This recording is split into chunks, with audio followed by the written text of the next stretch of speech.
Poor Things is a flawless masterpiece, and I'm not talking about the novel. Well, I am. I am talking about the novel, but strap in while I talk about how Yorgos Lanthimos' Poor Things movie improves upon almost everything that we got from Alistair Gray's already pretty perfect novel. But first, for anyone who hasn't read the novel or seen the film and is wondering, what is Poor Things? Poor Things is a 1992 novel by Glaswegian writer and artist Alistair Gray, who was widely considered to be 20th century Scotland's greatest author. I'd be very tempted to oversimplify Poor Things as a kind of monster stitched together from Lolita, Flowers for Algernon, and, appropriately, Frankenstein. In many ways, it is kind of an inversion of Frankenstein, but it's also a lot bigger than that. Poor Things is an historical Gothic novel, set in the late Victorian period here in Glasgow. The novel is mostly told from the perspective of a young man. That man is Archie McCandless. That's how his name is spelled in the book, but in the film, his name is pronounced McCandles, not McCandless. So let's see which one I choose as I keep talking. Archie McCandless is a young medical student, and while he's at medical school, he meets a monstrous man called Godwin Baxter, whose name all the way through the novel is shortened to God. Godwin Baxter's father was a cruel man and a genius surgeon, and Baxter himself is also a genius surgeon. He's an enormous, ugly man whose voice is apparently so repulsive it shatters glass and frightens people. He is truly not someone people like looking at,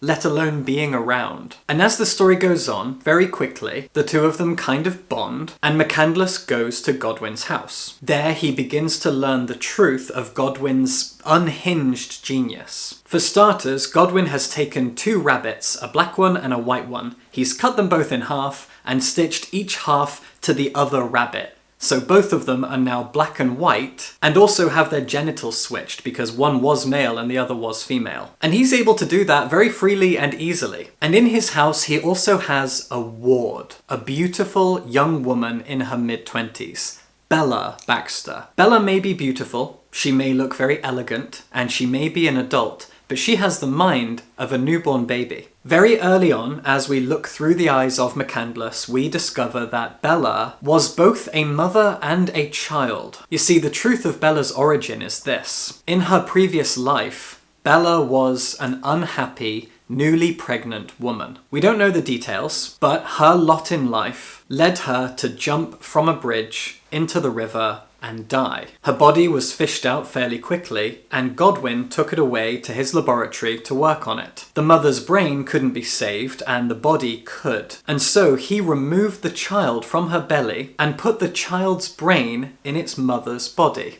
And thus, Bella, a mother and a daughter, in the body of a mid-20s woman sits the brain of a newborn child. But that brain is developing very, very quickly, as though it is catching up to the age of its body. Bella is maturing super fast. Every day she learns a lot, and so it's presumed that it's only going to take a few weeks or months for her brain to fully develop into adulthood. This immediately reminds us of Frankenstein and his creature. But here's where things get very Lolita. Max McCandless quickly falls in love with Bella. He wants to be with her. Yes, she has the mind of a child, a toddler at best by the time he reveals his feelings for her, but she's beautiful. And therefore he wants to marry her. And Godwin is okay with this. He's fine with his friend being with his ward. But as I said, every day Bella is developing. She seems to like Max, she has attached herself to him, and she says yes to his offer of marriage if she fully understands what that is. But as soon as she accepts, she is swept away by a dashing man. That man is Duncan Wedderburn, and he manages to seduce the young Bella and take her on a journey all around Europe. And that's where the first act of the novel ends. The second act is told through letters from both Duncan and Bella back to Max and Godwin. That's all I'll tell you for the setup. Now let's dig into why exactly Poor Things is a true masterpiece of fiction, an incredible novel improved upon by an even better film. I'd like to say here that comparing a book and a film is kind of a tiresome thing from where I'm standing. People do it a lot. talk about film adaptations being better or worse than the book. For quite a few years now, I've seen that as a kind of pointless thing to do, because they're two very different mediums that serve different purposes. They are two completely different art forms that are made using different methods for different reasons, and audiences feel differently about them. They really are different, and that's important. That said, I have been so struck by both the novel and the film that I really want to talk about both, and all of the themes that they share, and how the film manages to express all of that better than the book does. This might sound hypocritical, but I am so taken with Poor Things. I am so captivated by the book and the film, and again, the film even more so, that I can't help but talk about both, compare them, and celebrate the fact that Poor Things is an absolute work of art, a true work of genius, and a masterpiece of fiction. I also want to stress here that having read the book and then immediately watched the film, I have kind of forgotten the differences between the two. They have merged together in my brain. But one very, very big important difference is that Yorgos Lanthimos' film is set in London, and a lot of people are pretty upset by this, and I think justifiably so. Alistair Gray was a proud socialist, his book is incredibly feminist, and he lived his entire life here in the city of Glasgow, a city that has adopted me, a city that I am proud to call home. I love it here. And I love London too. I've lived there for a long time. But Alistair Gray, being Scottish, being Glaswegian, being a working class writer, influenced everything he ever did, both in his writing and his art. Poor Things wouldn't exist if Gray hadn't been Scottish. And to take that identity away in the film adaptation is criminal. Lanthimos is free to do whatever he likes, and I love his films. He's an incredible director. I have loved every film of his. And Poor Things is his best work. But I do wish he had kind of respected the city that created Poor Things. That's my one gripe. Now, I just said that Alistair Gray was a socialist and that Poor Things is a work of feminist fiction. And so that's where I want to start. And also maybe end, because I have a lot to say about this, and the socialist and feminist aspects of this book are very, very important. They are crucial. They are everything. This is a story of autonomy, of liberation, of emancipation, and it is stunning. See, in both the book and the film, we have the story of a woman born into captivity, born with an adult body and a child's brain. A woman who is growing mentally very, very quickly, but in captivity. She has a curious mind, she wants to understand the world, and she is tempted outside of her walls. In the novel, as I said, we follow Max McCandless's perspective. The man is inarguably a creep who wants to effectively marry a child. You can't get around that, but the film improves on this massively by not having Max be our perspective character. Instead, the film is very, very much about Bella. In the book's second act, we switch to Bella's perspective as we read letters from her, as she's traveling around Europe and she's learning things and she's experiencing her own kind of liberation. But the film really hones in on that more than anything else. And Emma Stone's performance as Bella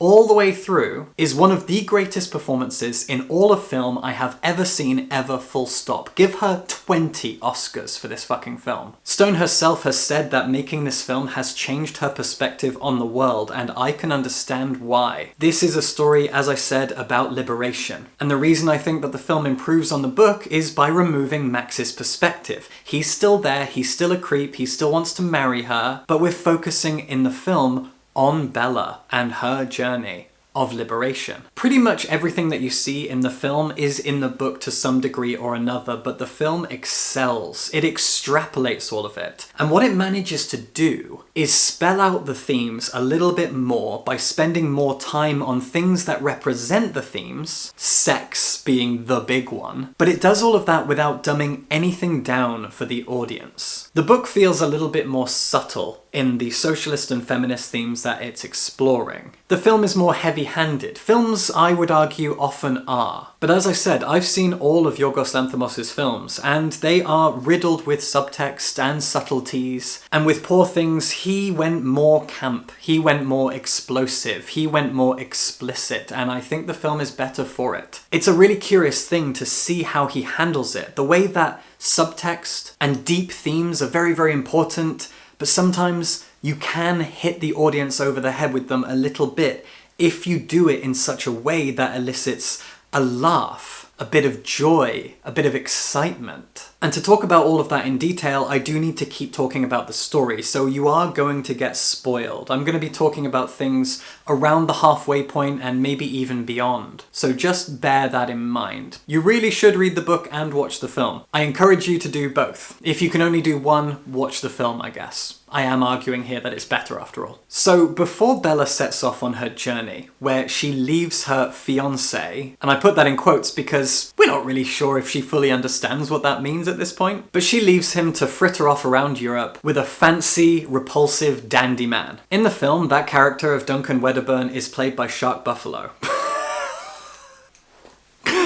I am so sorry. I have been calling him Shark Buffalo for years because it's like, why wouldn't you? If your name is Mark Ruffalo, why wouldn't you call yourself Shark Buffalo? But I do it so much that I forget. Okay, so Shark Buffalo is Mark Ruffalo, and I'm going to call him Shark Buffalo because that's what I do. Shark Buffalo is really good in the film, but his accent, his posh, dandyish English accent isn't nearly as good as Emma Stone's, and that stood out to me as an English person. He is exceptional, he's outstanding, and I think with this film, he joins the annals of usually male actors who play their roles in a very self-aware way. Nicolas Cage, Bill Murray, and even Willem Dafoe, who is also in this film as Godwin Baxter. Those men often play their roles as if they know they're in a film, with a wink to the camera, and I think Shark Buffalo does that in this film as well. And it works brilliantly, but his accent is certainly not as good, and I think he tries to get away with his iffy accent by mumbling a lot. I still love that he was in it, and I think he did a great job, but his accent let everything down a little bit for me. Emma Stone's accent is flawless because she is an astonishing actor. But before they leave for their journey, the thing that catches his eye is the fact that she reaches sexual maturity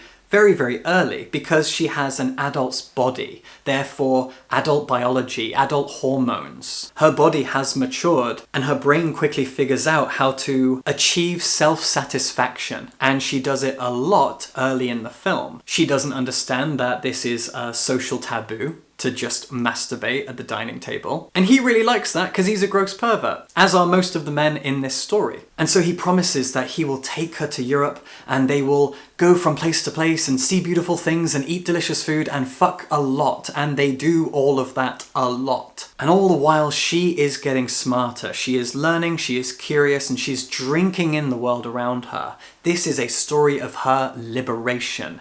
And the film really focuses on that, hones in on all of that so much more than the book does, I would argue. One thing I love about the book, however, is the letter that we get from Duncan Wedderburn when he abandons her after he's become disenchanted and disillusioned by her, and he runs off and leaves her alone in Paris. That letter is hilarious in the book. He talks about how she is a witch, and Godwin Baxter is the devil and he created her, and he is some kind of occult magician. It's so fucking funny. And it's not really in the film, only for like a second. But the film steps everything up, elevates it all by focusing on Bella and her perspective. This is a story, as I keep saying, of liberation and emancipation. This is a young woman who does not understand the social boundaries that we build around ourselves, and so she does what she wants to find joy and knowledge. This is a story of hedonism and discovery and liberation. The film presents this in a very, very unsubtle way by having the first act be in black and white, and we see so many things through a fisheye lens. When she leaves for Europe in the second act, the world bursts into colour, explodes into light, and the fisheye lens is slowly filtered out as she gets smarter, more knowledgeable, more experienced, etc. Also, everything is unapologetically a set. The sky is an impossible mix of magical colours, the streets of Paris and Lisbon, the ship that they sail on, it all looks a little bit off-kilter.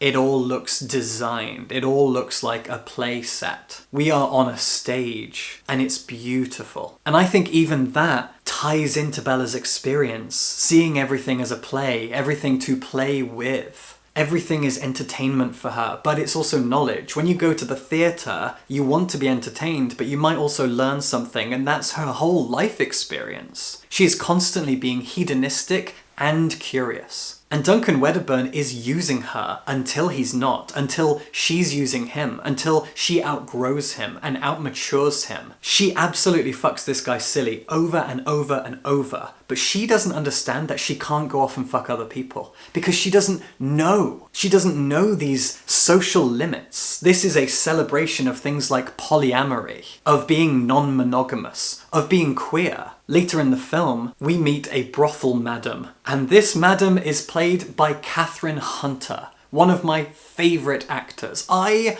gasped in the cinema when I saw Catherine Hunter. No one else did, no one else cared, but I cared. It was Catherine Hunter. I saw her on stage at the Globe in London about a year ago, playing a gender-switched King Lear, and she is phenomenal. If you've never seen the latest Macbeth film adaptation, The Tragedy of Macbeth, she plays all three witches in one. Oh my god, she's an incredible actor. And in this, she plays a heavily tattooed brothel madam, and she's incredible. And via this brothel, Bella learns about queer sex. She learns about so many kinds of sex. And there's a wonderful moment where she talks about women having to choose, women getting the choice about who they spend their time with. Not just sexually, but also in an emotional sense. This is a proudly, powerfully feminist story about agency. Bella has freedom. She goes from a cage to a travelling circus that's just her and this awful man. And then she slowly breaks through it all. And all the while, she just learns to enjoy life. She sees life, she sees the world as an opportunity for her. She is freed by it because as she gets older, she becomes more savvy. The men in this story, these awful Victorian men, underestimate her because she has the mind of a child. And I would argue that both the film and the book present her as a child, as a satire of masculinity and the male gaze, the ways in which men look at women, the ways in which men infantilize women. The fact that women are referred to as girls no matter how old they are. You'll have a group of guys and a group of girls, and those girls could be in their 40s, it doesn't matter. It's infantilization. So much of patriarchy and sexism towards women is infantilization. Patronizing, undermining, suppressing women in the same way that you do a child who doesn't know any better, who's not ready for the wide world yet. It is oppression. And the book and the film are satirizing that and pointing it out by making her a literal child in a woman's body. It's phenomenal. It's incredible, it's daring, and it makes the whole story pretty taboo. But it does so to shame men and the way that they treat women. Bella is a force for liberation, sexual freedom, and hedonism. And then there are the different ways that you can read this book depending on who you are and your personal experiences. As a trans woman, I see this as the trans experience. You can easily read the whole story of Poor Things as a second go at life, as a second puberty, as a new way to discover the world and reframe how you see it. Journeying around, learning new things, meeting people, and also seeing the world from a more feminine perspective. Now, the idea that trans women, depending on what age we come out and start transitioning, etc., were raised as men and see the world as men is a very inaccurate statement that people make way too often. That said, regardless of how you see yourself, the world will start to see you differently as you transition, as you come out, as you live your truth. When the story begins, Bella is an egg. She has cracked, she has hatched, and she knows nothing. And so she goes through puberty, she goes through life, and she starts to learn new things. And then she learns how men see her, how men treat her, how men grab her by the hand and pull her this way and that. And suddenly she realizes the man's world and her place in it, and she's not happy with that. It's a very parallel experience to that of the trans woman, who comes out and feels proud and excited by her true identity. But we don't exist in a bubble. We exist in the world, in society, and society will see us in certain ways. We will be berated, we will be belittled, we will be harassed, we will be abused. It is a harsh truth and a harsh reality, and Bella learns that just as many trans women learn it. In the same way that you can read Poor Things as an allegory for being trans, you could probably do the same for many other experiences. Experiences of class divides, the immigrant experience, experience. There are many ways in which people are going to read this story in their own way, from their own background and perspective, bringing themselves into the story, and that's gorgeous. Now, I've spoiled a lot of Poor Things for you in this video. I hope you're not mad, I did warn you. But I will say, without spoiling it, that there is a large aspect to the ending that I don't like, and the film did not change that. And that did disappoint me a bit. I've also already talked about the aesthetics of the film, but I have to reiterate how clever it looks and how it really does expand on the world that Aleister Gray established in the novel. Take, for example, something as simple as the Frankenstein scientist aspect. I mentioned the two rabbits. In the film, Yorgos Lanthimos goes even crazier with it. There is a duck with the head of a French bulldog. His yard is full of animals that have just been spliced together in really uncomfortable ways. As I said, the first act is in black and white, there are lots of fisheye lenses, and the whole film is presented to us in a 4:3 aspect ratio to give it an old feel. Also, the fact that it's all set, no CGI, and it looks like a theatre set, it looks kind of cheap in the way that a lot of science fiction films of the 50s and 60s did. In that very practical effects way, Poor Things is reminiscent of things like Forbidden Planet or Planet of the Apes or The Time Machine, those old sci-fi films that have a very tangible and yet kind of cheap and silly aesthetic. Even the 1966 Batman film, it feels like it comes from that time. And yet there are moments where it is very, very disgusting in terms of how much body stuff, bits of surgery and cutting people open are in the film. It's gross. In fact, when I was in the cinema, there were two old ladies sat behind me, and the only time either of them gasped at what they saw, given the amount of sex, masturbation and nudity, is when people were being cut open. That's when both of them cringed and gasped. Oh dear.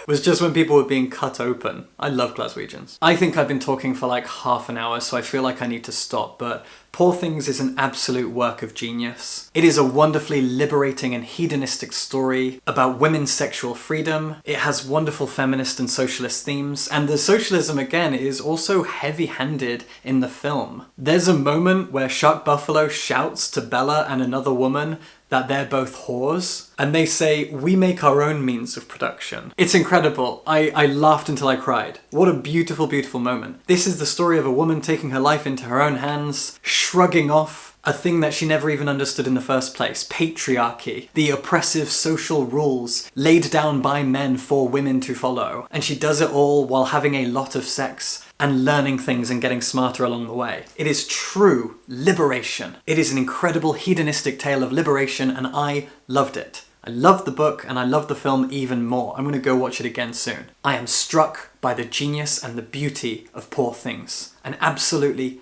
perfect work of fiction. A satirical gothic twist on the Frankenstein formula turned into a story of socialism and liberation and feminism. My Jesus H God, it's amazing. Poor Things is perfect, and I love you. Subscribe for books.